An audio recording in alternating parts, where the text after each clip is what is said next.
अमृत वचन है।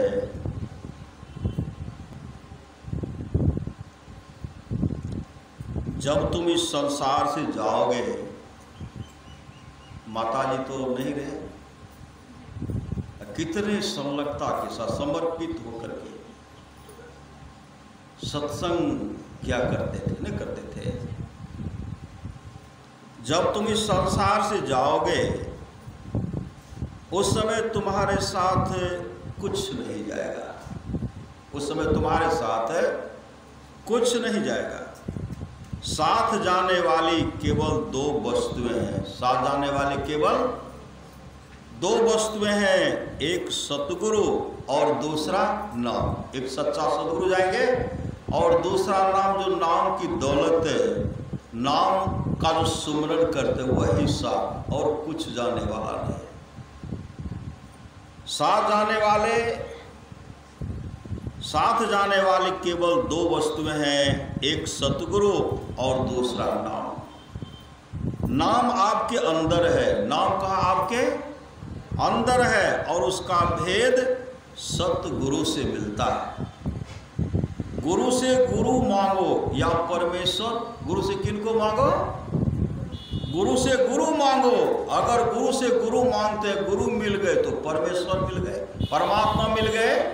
परमात्मा और गुरु में कोई अंतर नहीं है। गुरु से गुरु मांगो या परमेश्वर। आपको गुरु से उसके शाश्वत निज धाम के अलावा कोई दूसरी चीज नहीं मांगनी चाहिए। गुरु से बढ़कर इस संसार में हमारा कोई सहायक नहीं। गुरु से बढ़कर के इस संसार में हमारा कोई सहायक नहीं। गुरु के सिवा खंडों ब्रह्मांडों पर हमें कोई नहीं ले जा सकता। बस गुरु के तुल्य गुरु ही है। गुरु का नूरानी रूप इतना मोहक है कि यह ध्यान को खींच लेता है। अगर कोई अभ्यासी इसी जिंदगी में गुरु के नूरानी रूप का दर्शन कर लेता है तो उसे अपने को भाग्यशाली समझना चाहिए। गुरु का नूरानी रूप क्या है? प्रकाश और शब्द है। जो अंदर में थोड़ा भी प्रकाश का झलक देख लिए, गुरु का नूरानी रूप का वो दर्शन कर लेते हैं, परमात्मा के नूरानी रूप का वो दर्शन कर लेते हैं। इसके लिए प्रकाश और शब्द को खोजना पड़ेगा, वह बाहर नहीं आपके अंदर में मिलेंगे। गुरु की सबसे उत्तम सेवा जो कोई भी सत्संगी कर सकता है वह है उनके उपदेशों का पालन करना। यह नहीं कि चरण दबाना, उनके उपदेशों का पालन करना, उनके आज्ञाओं का पालन करना। आज्ञा क्या है? सत्संग नित और ध्यान नित रहिए करत संलग्न हो। संलग्नता के साथ सत्संग नित और ध्यान नित कीजिए। गुरु की आज्ञा का पालन हो गया। थोड़ा भी तम फटे ज्योति भरे आकाश का तू सैर कर। अगर गुरु की कृपा होगी आप मोक्ष धाम को हंसते हुए चले जाएंगे। इस जीवन में गुरु का मिलना एक अपूर्व बात है। इस जीवन में गुरु मिल जाए, सच्चा सदगुरु मिल जाए। सच्चा सदगुरु का अवतार बराबर नहीं होता है। इस जीवन में गुरु का मिलना एक अपूर्व बात है, क्योंकि गुरु के मिलने के बाद जन्म और मरण के चक्र में फिर वापस आना नहीं पड़ता। अगर गुरु मिल गया फिर जन्म मरण के चक्कर में वापस नहीं आना पड़ता। आंतरिक गुरु सदा आपके साथ है। आंतरिक गुरु जो है सदा आपके साथ है, जो भीतरी दरवाजे पर आपके पहुंचने और आपका स्वागत करने के लिए बड़ी ही उत्सुकता के साथ इंतजार कर रहे हैं। वह कहाँ है?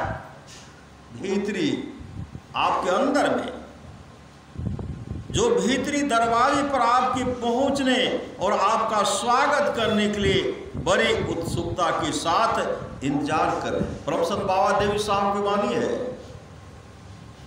भक्त जब मानस ध्यान करते हैं, अपने दृष्टि को भौहों के बीच में टिका करके रखते हैं, तो मन जो वहां से भागते रहता है।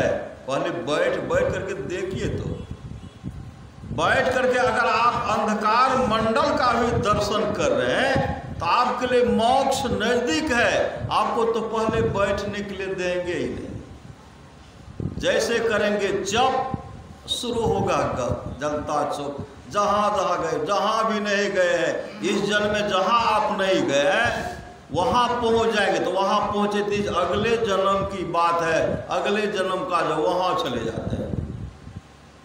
मन नहीं पकड़ा जाए, बहादुर जवान है, करत रहे खुरखुंद बड़ा शैतान है।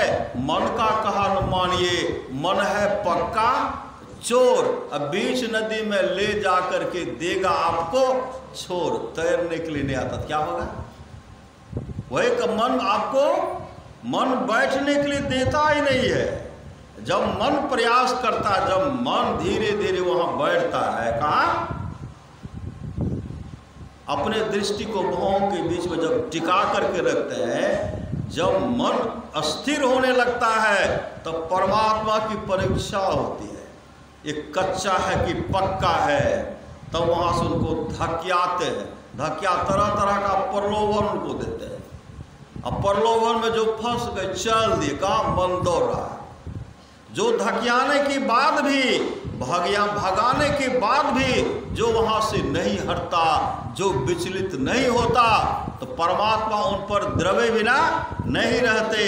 परमात्मा उन पर द्रवित हो जाते हैं। द्रवित हो जाते तो क्या करते हैं? सबसे पहले उनको प्रकाश, ज्योति और सब ज्योति का दर्शन कराते हैं। अगर आप अपने अंदर में प्रकाश का दर्शन कर लिए, सब तो वहाँ है, ये है, उसमें भी गुरु युक्ति की आवश्यकता है। उस शब्द को पकड़ करके आप सीधे गुरु धाम चले जाएंगे।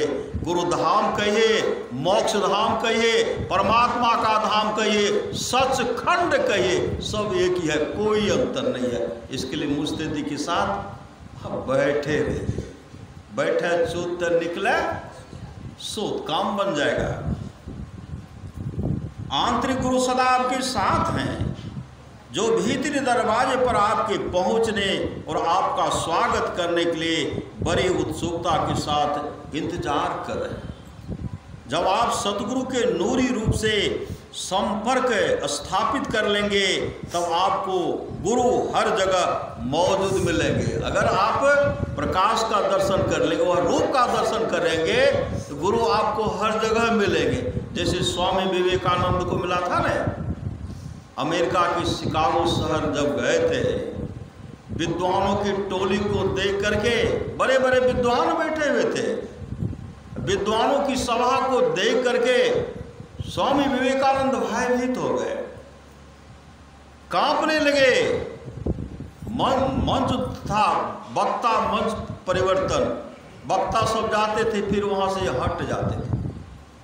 बगल में स्वामी विवेकानंद बैठे हुए थे, और जब विद्वानों की टोली को देख करके जब वह भीतर से कांपने लगे, अपने सदगुरु को स्मरण करते, याद करते।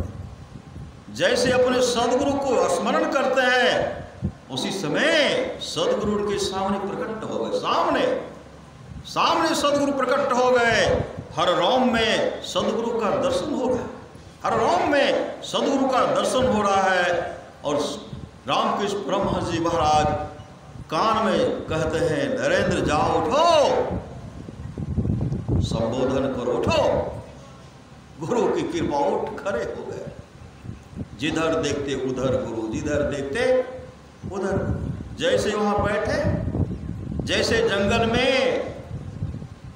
सिंह के पहुंचने पर हाथी जितने भी जानवर सब भागने लगते हैं, दहाड़ने लगते हैं, ठीक उसी प्रकार जैसे स्वामी विवेकानंद वहां पहुंचे, सिंह की तरह दहाड़ने लगे और प्रवचन दे रहे हैं, और सदगुरु का दर्शन हो रहा। इस तरह होते होते सबने क्या कहा? ये विद्वता के भी परे के विद्वान है, विद्वता के परे के विद्वान। और जब फोटो लेते थे, एक तो नरेंद्र बैठे हुए थे, पीछे दो और कौन थे? स्वामी विवेकानंद से पूछते हैं, स्वामी जी आप तो अकेले मंच पर बैठे हुए हैं, लेकिन आपके पीछे और दो कौन है? जैसे देखते हैं उनके माथे पर गुरु का हाथ है। अम्मा काली पीछे से अपने उनके गुरु को पकड़े, इतने बड़े सामर्थ्य। जो गुरु बसे बनारसी शिष्य समुंदर तीर, एक पलक बिछरे नहीं जो गुण हो शरीर। परमानंद महाराज की वाणी है, जो शिष्य अपने गुरु के प्रति समर्पण होते हैं, अगर उनके ऊपर किसी तरह का विपत्ति आने वाला होता है, गुरु तो दूर हिमालय की गुफा में बैठे हुए महात्मा भी आगे हाथ बढ़ा करके रक्षा कर देते हैं। इसलिए गुरु सतगुरु समहित ने को निस्दिन करिए सेवे, तन मन आत्म रक्षक है गुरु, गुरु ही के नाम एक ले। जब आप सतगुरु के नूरी रूप से संपर्क स्थापित कर लेंगे, तब आपको गुरु हर जगह मौजूद मिलेंगे और आपका मन इतना शक्तिशाली हो जाएगा कि दूसरों की त्रुटियों को देखकर उन्हें दोषी ठहराना आपके लिए प्रायः असंभव हो जाएगा। आप लोग जानते होंगे गुरु प्रसाद बाबा, जो गुरुदेव के समय में रसोई बनाते थे, गुरुदेव के लिए भोजन बनाते थे।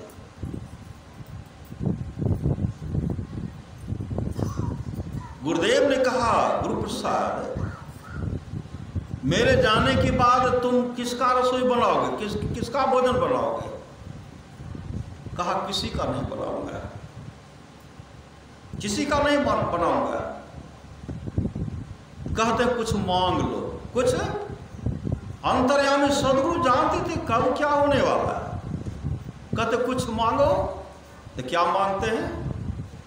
हुजूर आपका शरीर तो सदा रहेगा नहीं, लेकिन कम से कम स्मरण करो तो औजल रूप से भी आपका दर्शन हो जाए, औजल रूप से आपका दर्शन हो जाए।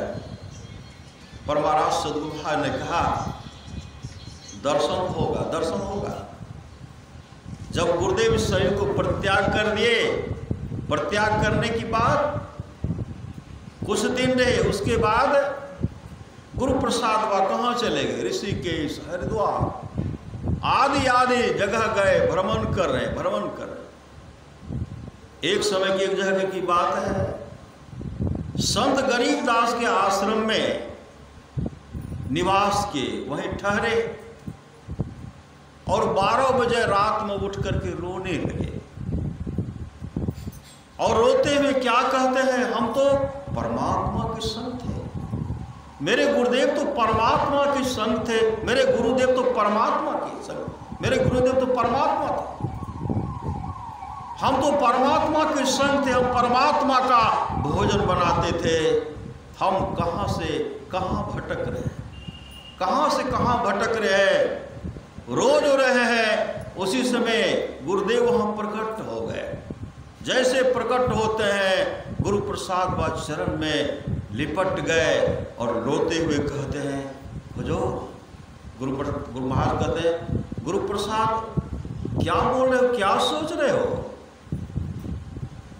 अरे मेरा अच्छा अवतार हुआ, मेरा अच्छा अवतार होता महापुरुष का, संत सदगुरु का अवतार होता, भगवान का अवतार होता है, मेरा अच्छा अवतार हुआ है।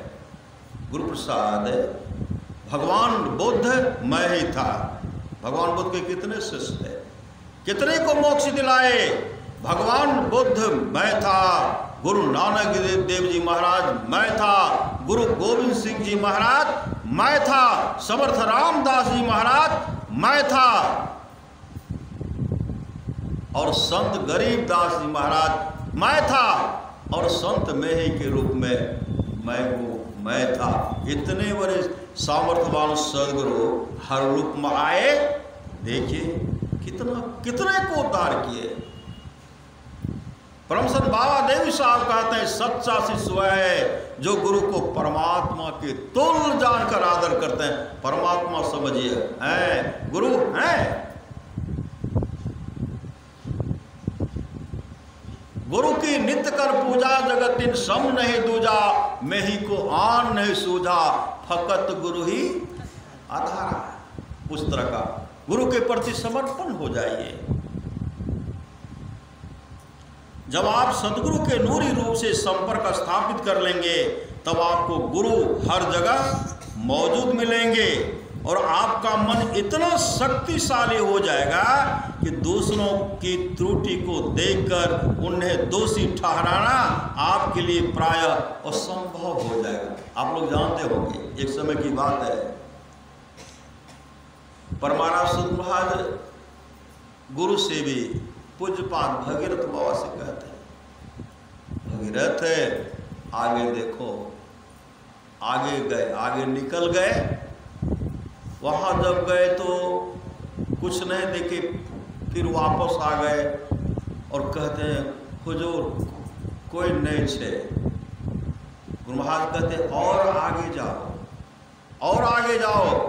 जब आगे गए तो आगे क्या देखते हैं, एक माँ आंसू बहा रहे थे, आंसू का धारा प्रवाह, आंसू बहा रहे थे, आंख बंद करके भजन गा रहे थे। अपनी भगतिया सतगुरु साहब मोहि कृपा कर देवो। धारा भजन गा रही है, धारा प्रवाह आंसू बहा रही है।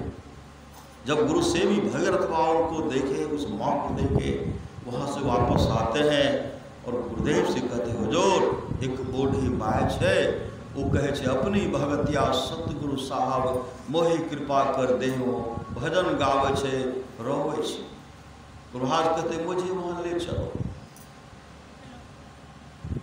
गुरुदेव वहां गए तो गुरुदेव उनको देख रहे, माई रो रही है, माई धारा प्रवासु बहा रही है और भजन गा रही है। उसी समय गुरुदेव कहते हैं भक्ति मिलेगा, मिलेगा, जरूर मिलेगा, जरूर मिलेगा। उसी समय माई आंख खोलती है, सदगुरु के चरण में लिपट गए। उनके रोने के बाद बगल के लोग नहीं जानते होंगे, लेकिन अंतर्यामी सदगुरु आश्रम में बैठे जान गए और वहां पहुंचे। आप लोग जानते हो गोड्डा जिले की बात, एक माए थे, वह माए एकाएक सब बैठे थे, मन में हुआ आज जब तक गुरुदेव को माला नहीं पहनाऊंगी तब तक भोजन नहीं करूंगी, जब तक माला नहीं पहनाऊंगी तब तक भोजन नहीं करूंगी। अब सब आदमी को कह दिए, और जैसे सब आदमी को कह दिए तो लोग तो जान गए कि तो कह रहे कि जब तक माला नहीं पहनाऊंगी तब तक भोजन नहीं करूंगी। अब बैठ करके ऐसे फूल का माला लेकर के ऐसे अब देखिए कठिन तपस्या। गुरुदेव को अमुक जगह बगल होकर के सत्संग में जाना था, उस माई को पता भी नहीं था गुरुदेव आने वाले। गुरुदेव के ड्राइवर थे शर्मा जी। गुरुदेव कहते शर्मा जी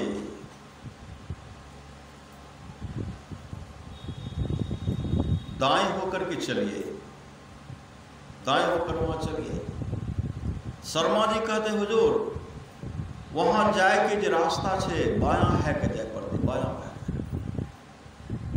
गुरुदेव कहते नहीं दायां होकर के चलिए, दायां होकर के चलिए। जब गुरुदेव करे दायां होकर चलिए तो कौन बात काटेंगे, दायां होकर के निकले। आगे बढ़े, गाड़ी को रुकवाते हैं और गुरुदेव पूज्य पाद साहिब स्वामी जी महाराज से कहते हैं साहिब स्वामी जी घंटा आगे देखियो, आगे देखिए तो आगे जाइए। तो पूज्यपाद साहिब स्वामी जी महाराज उतर गए। जब आगे बढ़ते हैं बढ़ रहे थे, कुछ नहीं देख, धीरे धीरे बढ़े। जब बढ़ते थे एक माई धारा प्रवाह बहा रही है, फूल का माला ऐसे लिए, आंख बंद। वहां से वापस आए, साहिब स्वामी जी महाराज आए गुरुदेव के पास। वो जो एक माय छे, ओकरा हाथ में फूल के माला छे, एना कहने छे, आंसू बहा रहे छे। गुरुदेव कहते हमको वहीं ले चलिए, वहीं ले चलिए।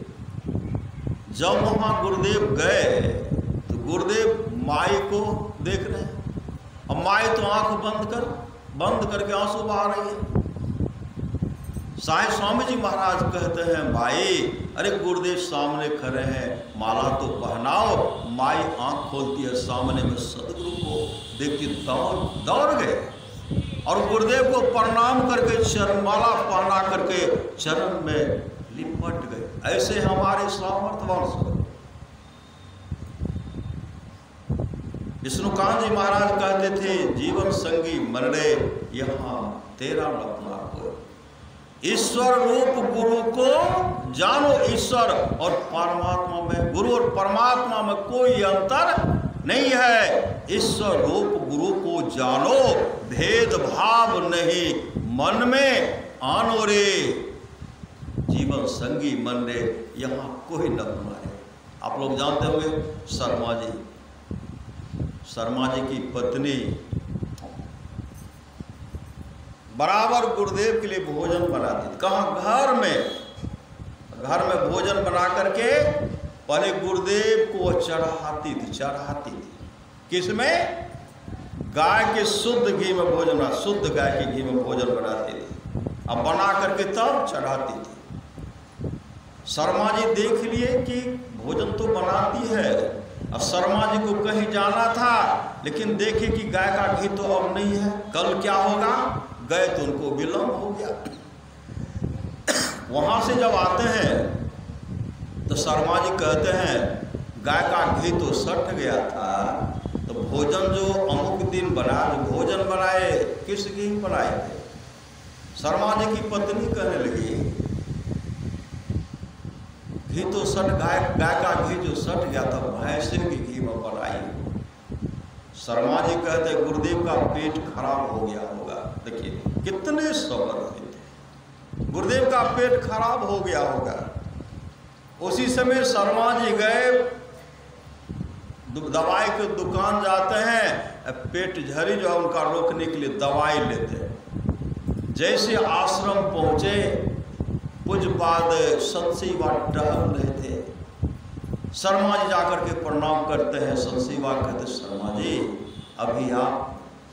तो शर्मा जी कहते हैं, गुरु महाराज के पेट ठीक है, खराब तो नहीं भै गए, पेट खराब तो नहीं भै गए छे। सतसेवा कहते हैं, हाँ पेट काफी झड़ रहा है, काफी पखाना हो रहा है। शर्मा जी कहते हैं, मेरे यहाँ जो है भैंस के घी में जो भोजन बना करके गुरुदेव को जो खिलाए वही खाए, इसलिए पेट झड़ गया। तब टेबलेट लिए, सतसेवा वहाँ गए, गुरुदेव को टेबलेट खिलाए, तब पेट ठीक हो गया। इतने बड़े भक्त, समर्पित भक्त। आप लोग जानते हुए शर्मा जी की पत्नी का ऑपरेशन होने वाला था। ऑपरेशन, डॉक्टर ने कहा ऑपरेशन कराना पड़ेगा।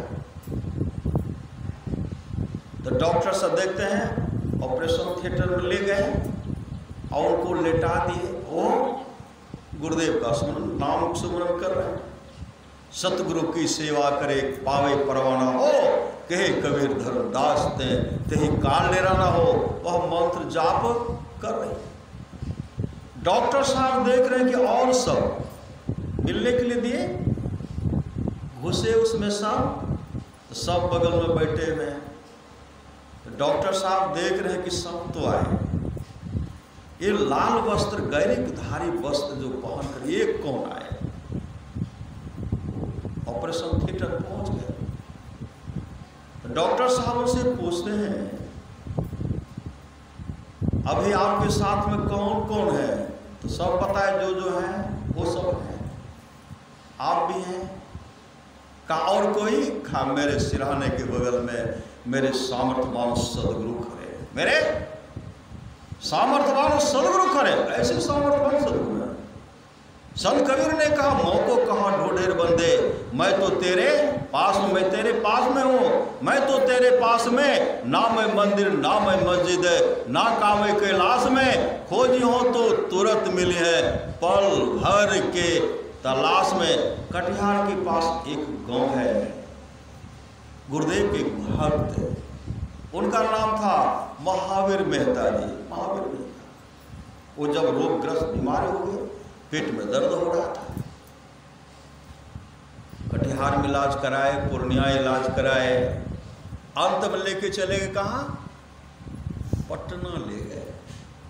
अब पटना जब गए तो तरह तरह का एक्सरे कराए, अल्ट्रासाउंड करवाए।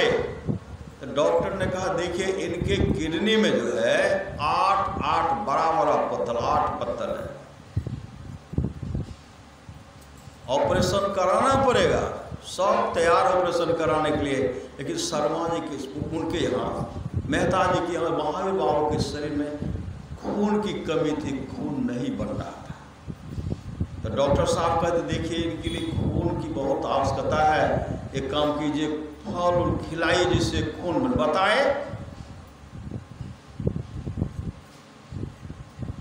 तो उनको खिलाने लगे।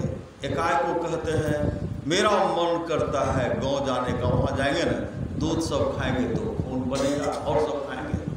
डॉक्टर साहब कहते जाइए। चले आए घर आए तो नित्य नियमित ढंग से स्तुति प्रार्थना कर रहे हैं, गुरु महाराज की वाणी का पाठ कर रहे हैं। पेट में बेचैन दर्द भी हो रहा, धीरे धीरे दर्द ठीक हो गया। कब दर्द ठीक हुआ? उसी रात में जो दर्द से बेचैन थे, उसी समय गुरुदेव उनके पास पहुंचते हैं और कहते हैं मेहता जी आपकी किडनी में पत्थर हो गया है। सपने में कहते हैं हाँ वो जो डॉक्टर कहल के 8 पत्थर लगे थे, लाओ हम ऑपरेशन कर दे छी। गुरुदेव वहाँ क्या किए, क्या करते उनको चीरते हैं और चीर करके एक पत्थर निकाले अपने हाथ में लेते हैं और उस मेहता जी के हाथ में देते हैं। निकाल करके 8 पत्थर उनके हाथ में दिए। 8 पत्थर जब उनके हाथ में दे दिए, उसी समय कहते जाइए सब पत्थर में आपका निकाल दिया, अब आप ठीक हो जाएंगे। उसके बाद नींद स्वप्न में था, नींद स्वप्न समाप्त, नींद टूट गई। तब देखते हैं जब ऐसे चीर फाड़ गुरुदेव कर रहे थे तो कहीं तो सिलाई है कि नहीं, कहीं सिलाई नहीं है। धीरे धीरे पेट का दर्द, जो दर्द पीड़ा था, समाप्त हो गया। पीड़ा जब समाप्त, श्री सदगुरु जब उनका पीड़ा समाप्त हो गया, अब धीरे धीरे कई दिन तक पेट में दर्द नहीं हो रहा, लगभग महीना दिन हो गया दर्द नहीं, लेकिन है मन में कि डॉक्टर साहब जब कहे तो हम मिलना चाहिए, सब कुछ तो हम जमा कर दिए थे। जैसे वो डॉक्टर के पास पुनः पटना पहुंचते हैं, डॉक्टर साहब कहते हैं आपका तो सब कुछ जमा है, चलिए आप, सब कुछ सामान तैयार है, चलिए आप ऑपरेशन थिएटर में। तो महावीर बाबू कहते हैं डॉक्टर साहब एक बार फिर से मेरा अल्ट्रासाउंड जो है चेक करवा दीजिए। डॉक्टर साहब कहते बहुत पैसा हो गया है, बहुत पैसा वाला हो गए हैं। जब उस तरह का बीमारी है तो शरीर लगता है खून भी ठीक है, जल्दी से करा लीजिए। तो मेहता जी कहते हैं नहीं नहीं एक बार मेरा कर दीजिए। तो डॉक्टर साहब उनको डांटते पुनः कहते बहुत पैसा वाला, बहुत पैसा हो गया। तब मेहता जी कहते हैं रुपया मेरा खर्चा होगा, आपका नहीं होगा, हम जई बार कहते उतने बार कर दीजिए। जैसे अल्ट्रासाउंड करवाते हैं, जांच करवाते हैं तो एक भी पत्थर नहीं था, एक भी पत्थर नहीं था। डॉक्टर साहब कहते तो गजब का चमत्कार क्या हो गया। तब स्वप्न वाली बात वो डॉक्टर साहब को बताए। डॉक्टर साहब ने कहा ये गुरु की कृपा है, सदगुरु की कृपा है। जो गुरु कृपा तन्ही विचारे मिटे कल्पना, सो गए गुरु संग दाता साहिब नाही, गुरु गुरु जपिए लोगे। सच्ची घटना आप लोग जानते होंगे, दुर्गापुर की एक सज्जन था जिसके पेट में असह्य दर्द हो रहा था, काफी दर्द। डॉक्टर के पास ले गए। डॉक्टर ने कहा देखिए इनके पेट में, पूर्णिया भी दिखलाए, बहुत जगह गए, डॉक्टर ने कहा देखिए इनके पेट में जो है फूल गोभी फूल के छत्ता की तरह इनके पेट में कैंसर रोग फैला हुआ है। ऑपरेशन करने के बाद ऊपर सिर्फ त्वचा बचा हुआ, भीतर तो पूरा भरा हुआ, लेकिन यहां इसका ऑपरेशन असंभव है। बम्बई ले जाइए, वेल्लोर ले जाइए, आदि जगह जाइए, लेकिन यहां इसका इलाज नहीं होगा। उनका लड़का पूछते हैं डॉक्टर साहब इसमें खर्चा कितना लगेगा? कई वर्ष पहले की बात है। डॉक्टर साहब ने कहा देखिए तत्काल इसमें 40,000 रुपया पड़ेगा। बहुत पहले की बात है, 40,000 रुपया पड़ेगा। उनका लड़का पुनः कहते हैं ऑपरेशन कराने के बाद मेरे पिताजी कितने दिन जीवित रहेंगे का कोई ठिकाना नहीं है। ऑपरेशन करते करते भी जा सकते हैं, ऑपरेशन के बाद तो वही 20-25 दिन बचेंगे, उससे अधिक नहीं बचेंगे। उनके पुत्र के मन में आई 40,000 तो पिताजी का सब काम कर देंगे, सब काम कर देंगे, बहुत काम रहेगा। मामा भगना विचार करते हैं, जैसे मामा भगना विचार करते हैं इस तरह डॉक्टर साहब बोल रहे हैं तो मामा जी की कर दे, चलो लाकर घरे। उनके पिताजी सो रहे थे। पिताजी के मन में वह लगता है हमें कोई अवसाद बीमारी हो गई है, जिसके बारे में कह रहे हैं बाहर ले जाने के लिए। एकाएक कहते अपने पुत्र को बुलाते और कहते हैं हमको कहीं मत ले जाओ, मुझे ले चलो घर। और वहां जाकर के अपने गांव के जितने भी सत्संगी हैं सबको कह देना सुबह शाम आकर के अपने यहाँ स्तुति प्रार्थना करे और गुरु महाराज का प्रवचन का पाठ करके शांति संदेश आदि गुरुदेव के वचन का पाठ करके हमको सुना दे। सुबह वाला स्तुति, शाम वाला स्तुति, अपराह्न काल सत्य, मतलब सुबह शाम अवश्य आए, घर आए। पूरे गांव के जितने भी सत्संगी थे सबके पास गए कि पिताजी की हालत बहुत खराब है, पिताजी कब है नहीं है इसका कोई ठिकाना नहीं है। लेकिन वहाँ चल करके मेरे घर पर स्तुति, सुबह वाला स्तुति पाठ करके गुरु मेरे पिताजी को सत्संग सुना दीजिए, गुरु महाराज का वाणी का पाठ सुना दीजिए। सब लोग वहाँ, सब लोग आए, स्तुति प्रार्थना शुरू हो गया, सुबह अपराह्न हो गया, शांति संदेश का पाठ सुना रहे हैं, वो श्रद्धा से सुन रहे। सुनते सुनते धीरे धीरे उनके पेट में जो दर्द था समाप्त हो गया। पेट में दर्द था समाप्त हो गया। अब कोई पीड़ा कोई कष्ट नहीं है। कुछ महीने के बाद वो उनके पिताजी जो हैं अपने पुत्र से कहते हैं एक बार चलो डॉक्टर साहब का दिखलाई देती है कि करना कीजिए। वहाँ गए, डॉक्टर साहब जब उनका एक्सरे करवाते हैं तो कोई बीमारी नहीं है। कहते पहले गलत तो नहीं हो गया था, पहले का मिलाते तो फूल गोभी फूल के छत्ता की तरह कैंसर रोग फैला हुआ है, कराते तो कोई नहीं। कहते कैसे कैसे वो ठीक हो गया, कहीं इलाज कराएगा? कहा कहीं इलाज नहीं कराए।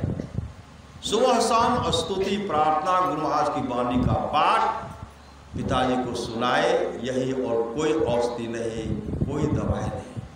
डॉक्टर साहब ने कहा एक गुरु की कृपा है। वही कहते स्तुति प्रार्थना करने से कैंसर रोग का इलाज, कैंसर रोग भी समाप्त हो जाता है। इसलिए स्तुति प्रार्थना कीजिए, सत्संग नित और ध्यान नित कीजिए, अपने जीवन के बागडोर को सदगुरु के हवाले कीजिए। ये लोग परलोक मंगल कितने वर्ष जीवित रहे? उनके बाद लगभग 40 वर्ष तक जीवित रहे, 40 वर्ष तक। एक गुरु की कृपा।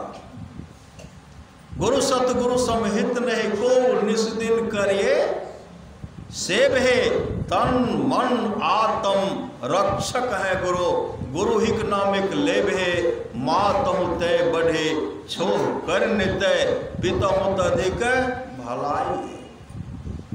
कुल मालिक हूँ तय बड़ी कृपा धारे, गुरु सम नाहि सहाय है, तन मन आत्म पद पर, वारिये गुरु हित पर तरे, नाई है निस्दिन चरण, शरण में रहिए और न आने उपाय है, जौ गुरु कृपा तनि विचारे, मिटे कल्पना सोग है, गुरु समदाता साहिब नाही, गुरु गुरु जपिए लोग है, गुरु तजी और नो चित्त वसाइए, गुरु गुरु गुरु गुरु नित्य है, जपत रहिए मैं ही कर जोरी, गुरु चरणन धरी चित्ते। आप लोग जानते होंगे मोती बाबा पढ़ा थे, आश्रम में गाय के लिए भूसा का व्यवस्था करना था। चले गए नारायणपुर में,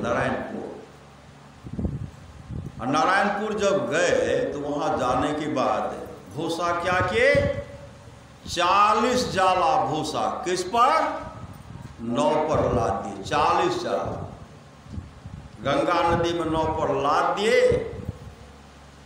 और लेकर के 40 जाला भूसा, 40 आदमी जब नाव लेकर के गए तो एक बहुत बड़ा विशाल, गंगा में जो है एक बहुत बड़ा विशाल वृक्ष जो था उसमें उखड़ करके अटका हुआ और उसी में फंस गया, उसी में फंस गया। अब सब जोर लगा रहे निकालने के लिए, नहीं निकल रहा। हो गया शाम, होते होते काफी रात हो गई। मोती बाबू ध्यान भी करते हैं, और ध्यान में क्या कहते हैं, श्री सदगुरु मंत्र तो जपिए रहे, मंत्र में क्या मांग कर रहे हैं, वो जो नहीं इन्हें करे रह लिए, नहीं वो न करे रह इन्हों रहते तो कम से कम आराम करता, उन्हें जे तो आश्रम आराम करता, अहाँ के दर्शन करता, यही मत बैठ करके जप रहे। हुजूर ने इन्हें करे रह लिए, नहीं वो न करे रह लिए। जब रात्रि का 12 बज गया, देखते हैं एकाएक लगा कि कोई गिर गए पानी में, छबर छबर गिर गए, छबर छबर हो रहा। मोती बा कहते हैं हो कोई अपन साथी तो नहीं गिर गया, धरफड़ा के सब उठे तो गिनती के तो 40 का 40 है, नहीं बाबा सब हम ठीक थे, क्या गिर ले हो, छबर छबर करे रहे। फिर कुछ देर के बाद वहां तो मंत्र हो रहा, हुजूर ने न करे रह लिए, नहीं वो न करे रह। फिर क्या होता, लगता है कोई गिरा, छबर छबर कर रहे हैं और देख रहे हैं कि लगता है कि नाव भसिया रहा। कहते हे हो नाव भसिया रहा छे, हो नाविक उठा हो नाव भसिया रहा छे। सब जो थे 40 सब मिला करके कहते बाबा भय रहे सुते नहीं दल, 40 आदमी जोर लगेले तब नाव टस से बस निकल के और नाव भसिया रहा छे। सुतो हमार काम आराम से सुत दे, जे हेते देखा देते। देख रहे हैं नाविक जब उठते हैं तो थाहते हैं तो अथाह पानी, नाव भसिया रहा, नाव भसिया रहा था। नाविक किनारे ले गए, जब किनारे ले गए तो भूसा किनारे में रखते हैं, और हुआ जैसे वहां रखे भूसा अंदर के, उनके मन में गुरु महाराज के जैसे कहवे हुजूर हमार के नौज रहे दलदल में फंस गए भाई। फिर कहते हैं भूसा लगा, पहले स्नान कर लेते हैं, ध्यान कर लेते, तब गुरुदेव के पास जाएंगे।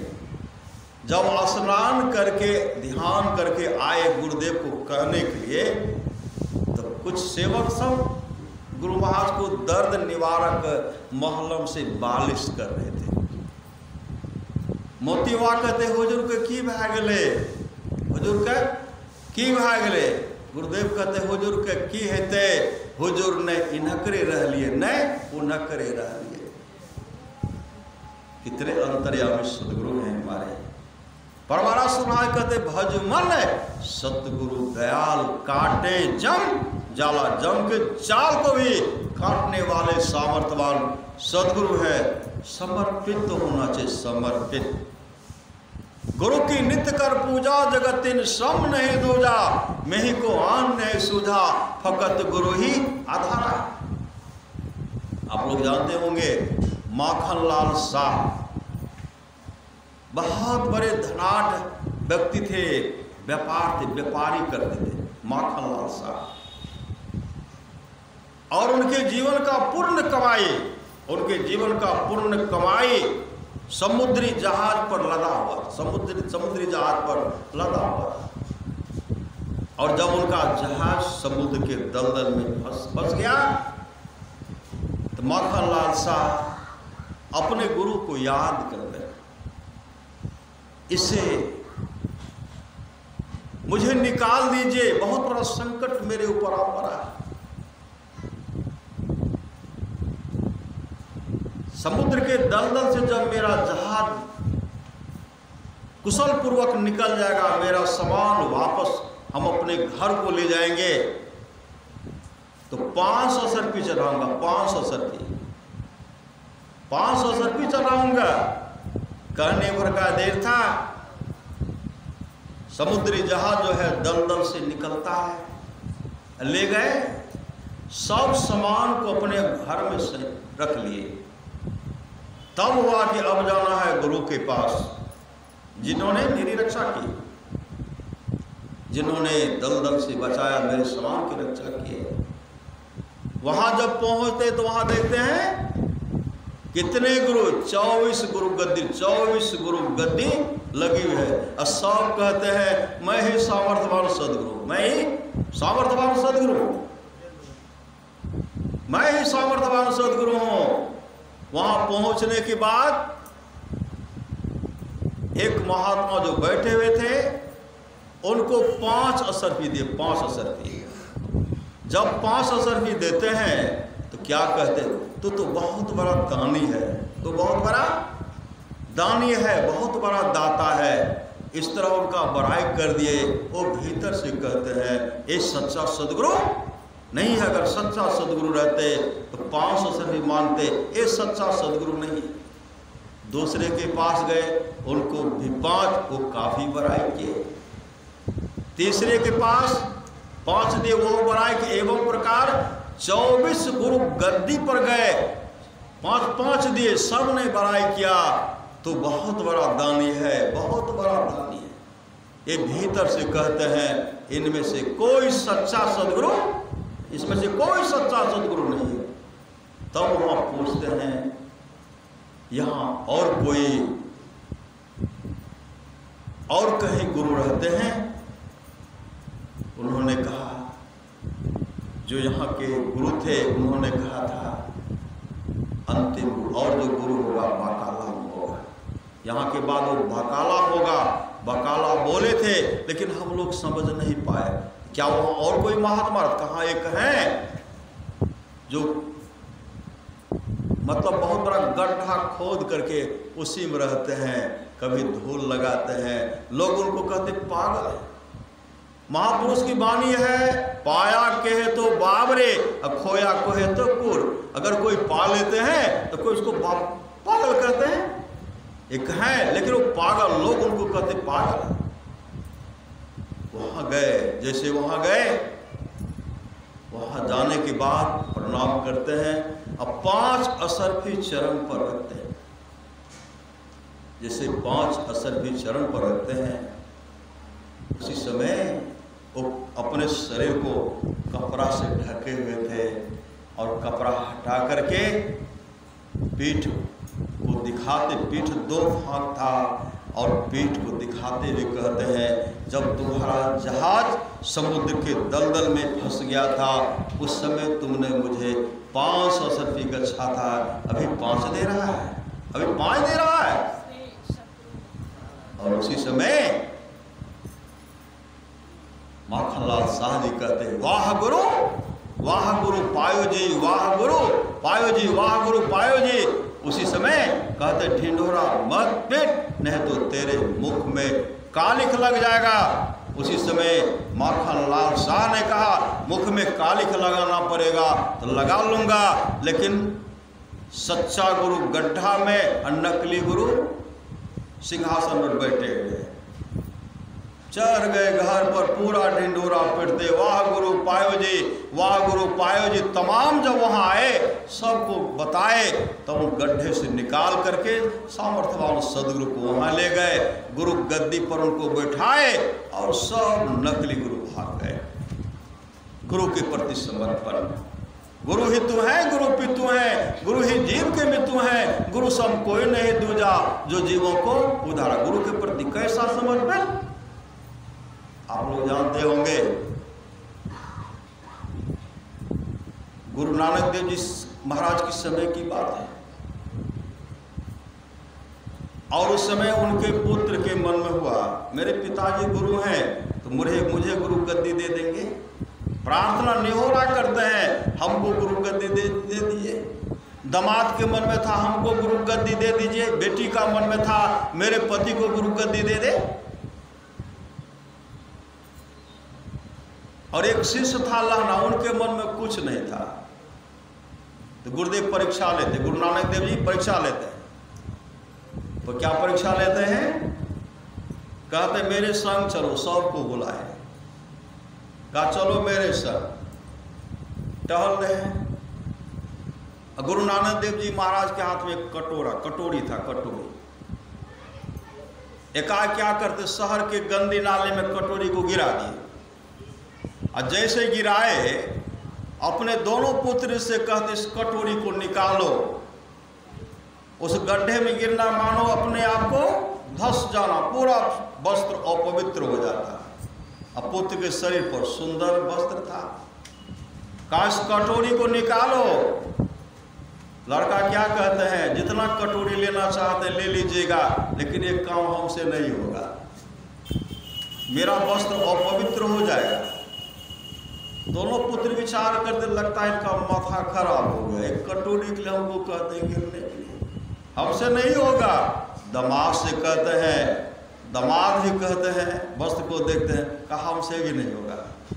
लाहना पीछे में खड़े थे, लाहना से कहते हैं, लाहना इस कटोरी को निकालोगे। उसी समय गुरुदेव को प्रणाम करते हैं, झट गड्ढे में गिरे, आज गड्ढे में गिर के धस गए, इतना पूरा शरीर वस्त्र अपवित्र हो गया। कटोरी निकालते हैं, गुरुदेव आगे आगे, पीछे से उनका पुत्र भी, दामाद भी जा रहे हैं, लहना भी पीछे से जा रहे हैं।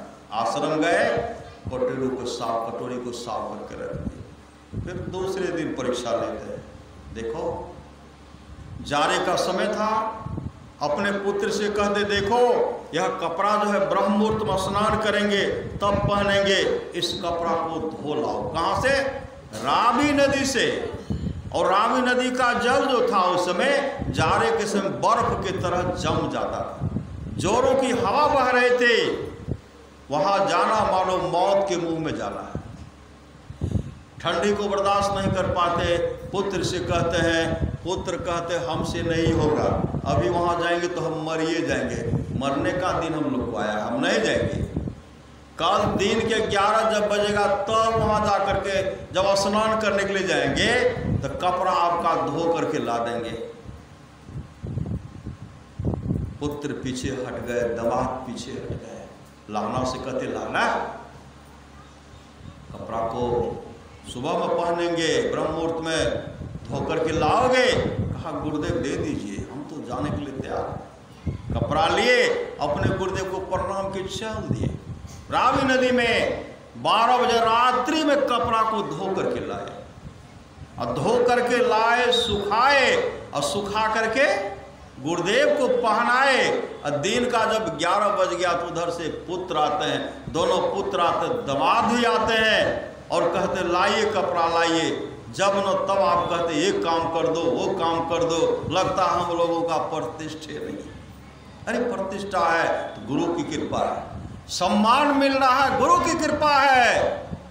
जो भी है अगर तेरे पास अगर कुछ है ये गुरु की कृपा है। कहा लाइए, जाते हैं स्नान करने के लिए और धो करके ला देंगे। गुरु नानक देव जी कहते हैं जो कपड़ा मैं तुमको रात्रि के 12 बजे दे रहा था, लहना उसको 12 बजे रात्रि में धो करके लाया, सुखा करके वही पहना, वही हम कपड़ा पहने हुए। और जब न तब कहते लहना तो तैयार ही रहता, जाने दीजिए उसको मरने का, मरेगा, लहना मरेगा। फिर एक परीक्षा लेते हैं। बहुत भक्त आए गुरु नानक देव जी का दर्शन करने के लिए। जब बहुत भक्त आए तो गुरु नानक देव जी कहते देखो आश्रम में कुछ है, प्रसाद सब कुछ बचा हो, भोजन सब। कहते नहीं बचा हुआ है।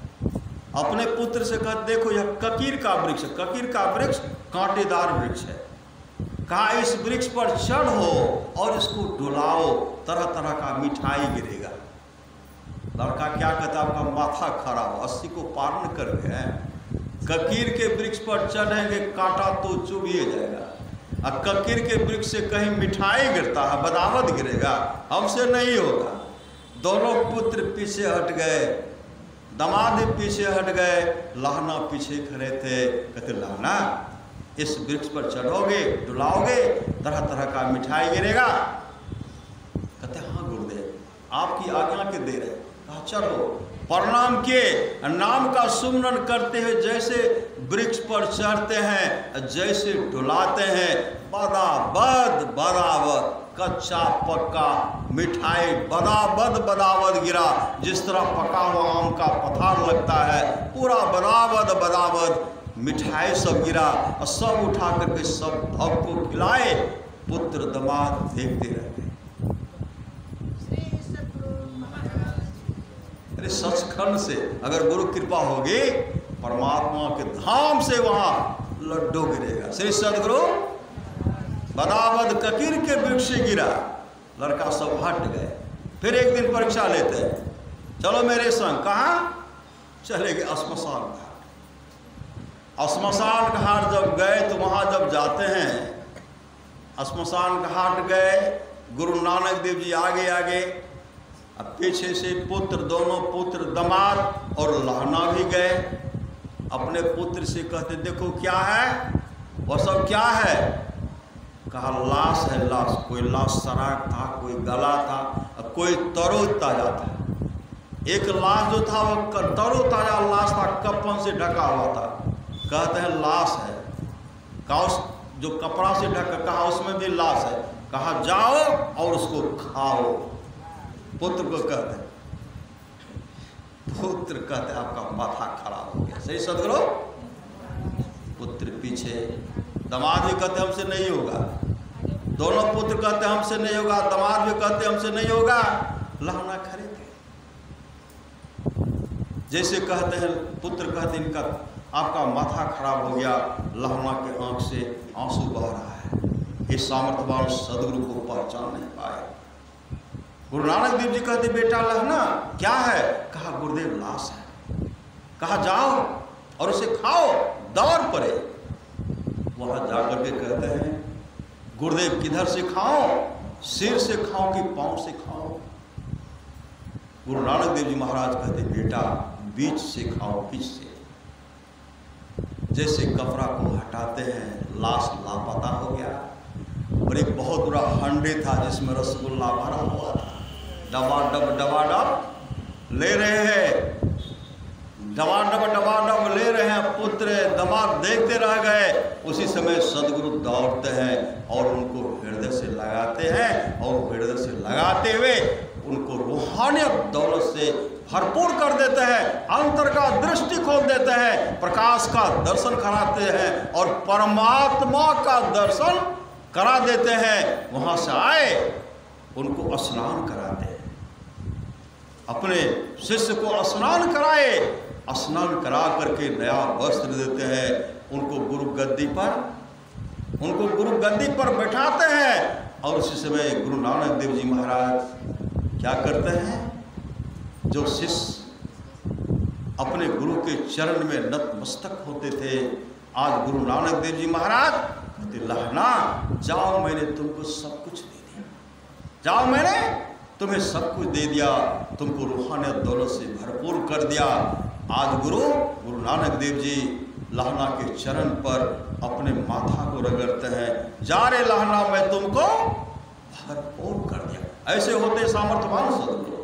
इसलिए करंधार सदगुरु दृढ़ावा, दुर्लभ साज सुलभ करी पावा, जोर उतरे भवसागर नर समाजस पाय, सोकृत निंदक मंदमति आत्म हन गति जाय। अभी सुन रहे थे, जौ पर लोग यहाँ सुख चाहो, सुनिमम वचन हृदय दृढ़ गाहो, सुलभ सुखद माँ रगे भाई, भगति मोर पुराण श्रुत गाये, भगति सुतंत्र सकल सुख खानी। भक्ति का मतलब तो सेवा। भगवान राम वशिष्ठ जी का संवाद है, जो वाणी विचार के द्वारा अपने पिताजी को प्रसन्न कर लेते हैं, ब्रह्मा विष्णु महेश खुश हो जाते हैं। जो वाणी विचार के द्वारा अपने माँ को प्रसन्न कर लेते हैं, लक्ष्मी सरस्वती पार्वती जी खुश हो जाती हैं। जो भाई भाई में प्रेम से रहते हैं, तमाम देवता खुश हो जाते हैं। जो गोतनी गोतनी में प्रेम से रह रही हैं, तमाम देवियाँ खुश हो जाती हैं। जो गुरु को प्रसन्न कर लेते हैं, विश्व ब्रह्मांड में जितने भी ऋषि मुनि हैं सब खुश हो जाते हैं।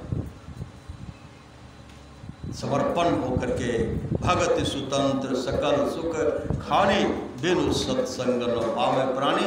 आज जो है लक्ष्मी माता जी का पुण्य तिथि है। कहते अगर पुण्य तिथि का पहला पुण्य तिथि कब सब सप्तम होता है। पापी से भी पापी हो, अगर उनके परिवार के लोग उनके पुण्य तिथि के अवसर पर सत्संग करवाते हैं, ऐसे प्राणी अगर नरक में भी पड़ा हुआ है, नरक से निकल करके स्वर्गलोक को चले जाते हैं। इस माँ के लिए कहना क्या है?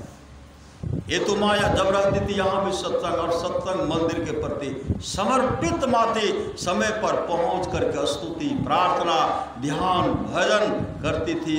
और मंदिर का रूप भी वही माँ और सब मिलकर के आप लोग दिए।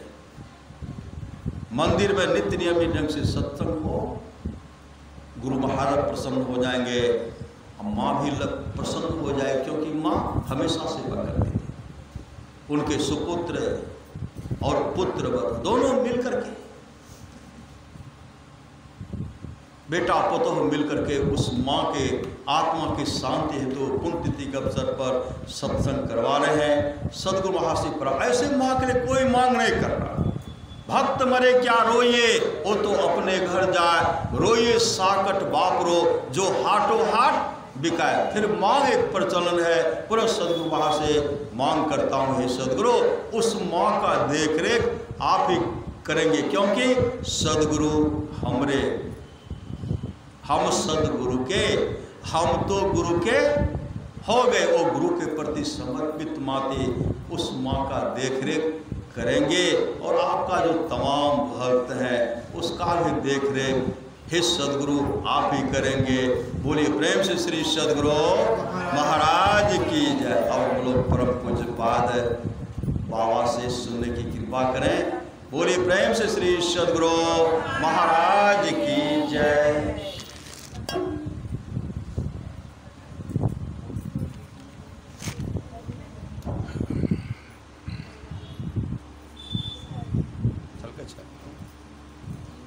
श्री सदगुरु महाराज, श्री सदगुरु महाराज, श्री सदगुरु महाराज, श्री सदगुरु महाराज, श्री सदगुरु महाराज, श्री सदगुरु महाराज, श्री सदगुरु महाराज, श्री सदगुरु महाराज, श्री सदगुरु महाराज की जय।